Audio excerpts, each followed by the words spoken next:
c'est ça aussi l'érotisme, c'est tout ce qu'on ne montre pas et ce qu'on peut imaginer et fantasmer.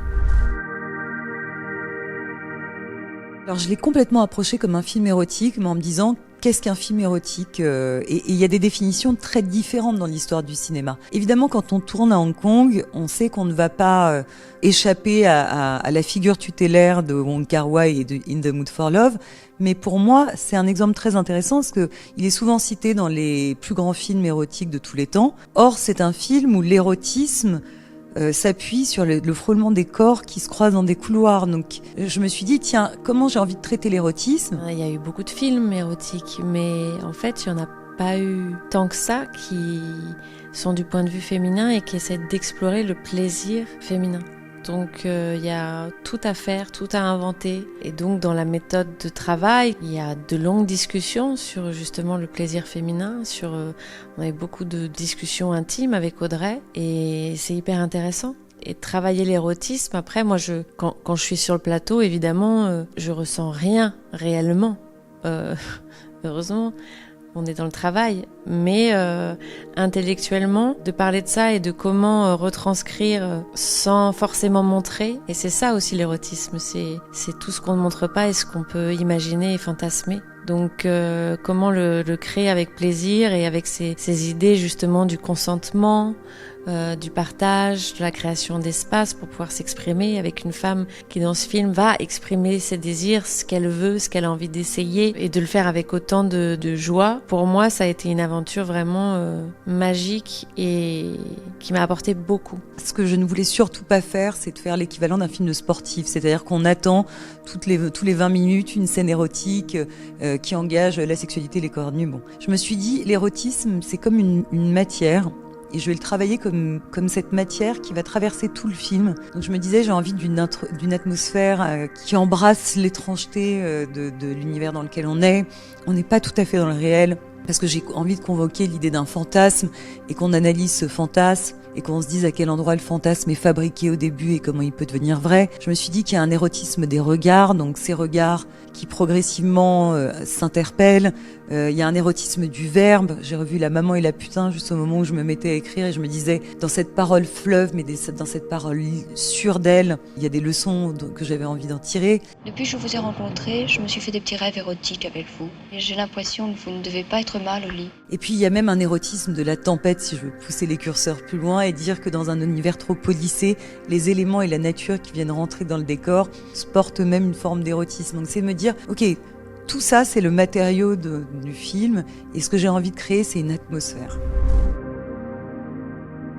En amont, on a fait énormément de répétitions avec Audrey, avec aussi les autres acteurs, avec Stéphanie Chen qui est une chorégraphe coach d'intimité. Alors moi, mon angoisse, c'est la chorégraphie, parce que quelque chose est écrit d'avance, donc à la limite, je me dis, alors à quoi sert le plateau ? Et puis surtout, si les scènes qui concernent la sexualité sont chorégraphiées, sur un film dont la sexualité est le sujet, je me demande presque ce que je fais là. Mais en revanche, je crois beaucoup à ce rôle et à son importance, et je dirais que nous, on l'a défini un peu d'une autre manière. On a beaucoup travaillé en amont, on a beaucoup travaillé le corps et la gestuelle, mais à un endroit qui dirait qu'est-ce qu'on va chercher à faire naître comme sensation, que veulent dire ces scènes et comment elles s'inscrivent dans la dramaturgie de tout le film.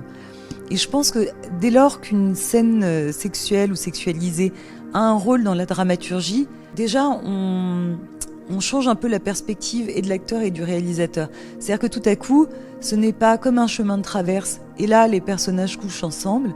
Et donc, comme rien ne se joue de l'histoire des personnages à travers les corps, et du coup, les acteurs se retrouvent face à leur intime. Et puis, ce qu'on leur demande, c'est de montrer, en gros, comment ils font l'amour, comment ils baissent, en tout cas, de dévoiler leur propre intimité. Alors qu'à partir du moment où on se dit, le film, il sert à faire renaître les sensations de cette femme. Et donc, ça passe par quoi ? Et que donc, un jeu se met en place, mais jeu au sens de jeu dramaturgique, je me rends compte que tout le monde est très à l'aise. Et surtout, le fait d'en parler autant, d'en parler tellement avant, le fait de travailler la posture d'un corps qui se relâche, ce qu'on a beaucoup fait avec Noémie, en fait, sur le plateau, ça nous a donné une liberté, mais incroyable. Il y a toute une partie du film où on est dans le lâcher-prise. Donc, non seulement, moi, j'ai un espace de création en permanence pour justement pouvoir proposer des choses et être dans le lâcher-prise, parce que si tout est contrôlé, tout est cadré, tout est carré, Ça va pour une partie du film, mais pas pour tout le reste de ce qu'on raconte. Mais pour Audrey, c'était pareil. Pour les autres aussi, je parle à la caméra ou au son, tout le monde devait aller dans ce chemin du lâcher-prise. Et être finalement, en laissant de l'espace chacun les uns les autres, d'être surpris par l'autre et de savoir comment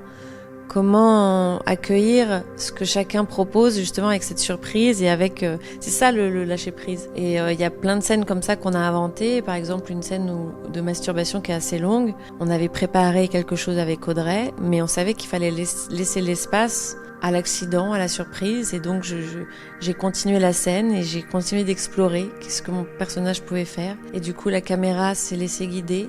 Et puis Audrey a laissé cet espace et a lâché prise. Enfin, c'est ce genre de choses dont elle parle.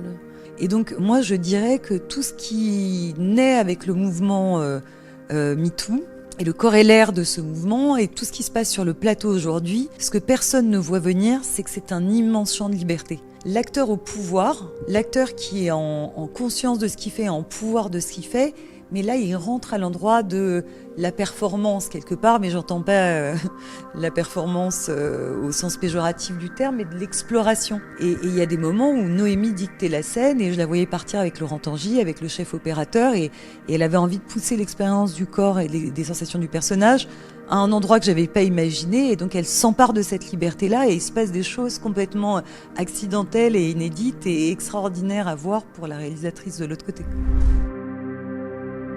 Alors encore une fois, Wong Kar-wai, je pense qu'il faut même pas essayer d'y échapper parce que la figure est omniprésente et je dirais même que j'ai eu la chance de discuter avec l'architecte de l'hôtel et il s'est inspiré d'In the Mood for Love quand il a créé l'hôtel. Je l'ai découvert en arrivant là-bas une fois qu'on avait déjà choisi de tourner dans ce décor. Donc en fait, on ne va pas échapper à cette figure-là et quelque part, on n'a pas envie d'y échapper puisqu'il y a comme ça une référence sur le sublime en fait, sur le beau poussé à son paroxysme, sur le fait que ce soit assumé comme ça et sur tout ce qui peut se passer de silencieux entre les corps sans qu'on ait besoin de les amener même jusqu'à la nudité tellement le film se joue ailleurs. Après, moi j'aime avoir des références mais je suis toujours inquiète quand elles sont trop littérales parce que j'ai l'impression qu'elles m'enferment à un endroit, qu'elles m'emprisonnent. Et il y a peut-être 4 films ou 5 films qui m'ont inspirée et je les utilise surtout pour créer un langage que je peux utiliser avec les acteurs. On a parlé avec Noémie d'Under the Skin, de ce que c'est que d'avancer. Je voyais Scarlett Johansson qui avance et elle sait qu'elle est suivie. Donc elle a beau être de dos, c'est comme si elle avait des yeux derrière la tête et qu'elle savait que l'autre irrémédiablement emboîte son pas. On a parlé beaucoup aussi de Cléo de 5 à 7, mais vraiment à un tout autre endroit, le film d'Agnès Varda. Parce que dans Cléo de 5 à 7, on voit un personnage opérer sa propre révolution sur un temps court. J'en étais sûre. C'est grave, n'est-ce pas ? Donc qu'est-ce que ça veut dire de pouvoir croire à cette révolution et qu'est-ce qui fait qu'à un moment, en tant que spectateur, on croit que ce changement n'est pas artificiel, mais qui vient de l'intérieur, qui vient du personnage. Je me suis aussi appuyée, je vous le disais tout à l'heure, sur La maman et la putain pour dire, tiens, si on faisait une très longue scène où tout à coup tu parlerais de sexe et puis tu dirais exactement ce que tu as ressenti quand tu as couché avec cet inconnu dans l'avion. Et est-ce que en fait quand tu le racontes, ça peut être plus excitant que la scène qu'on a vue. Donc pour moi, il y a comme une théorie de l'érotisme là-dedans, c'est de se dire tiens, on va essayer de recréer par le verbe quelque chose auquel pourtant on a complètement assisté. Et peut-être que cette autre version de la même scène, celle des mots, va provoquer plus de choses en nous. Et après, je dirais que peut-être la référence la plus littérale, c'était Shame. Et c'est l'expérience d'un corps brisé, d'un corps qui n'a plus de plaisir, mais c'est celui d'un homme.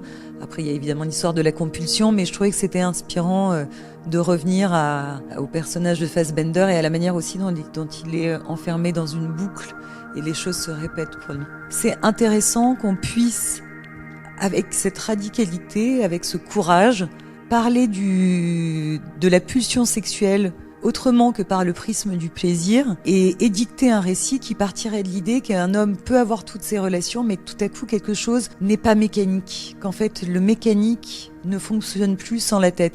C'est rien, c'était cool, c'est des choses qui arrivent. Tu veux que je parte ? Oui, je préfère. Et je trouve qu'à cet endroit-là, le film vient un peu renouveler certaines idées sur le corps de l'homme et sur la manière dont fonctionne son plaisir. Et on voit tout à coup à quel point son histoire sexuelle est en résonance avec son histoire intime et à quel point les choses peuvent mourir ou renaître. Et donc j'ai trouvé que le film était intéressant pour toutes les questions qu'il soulevait à cet endroit-là.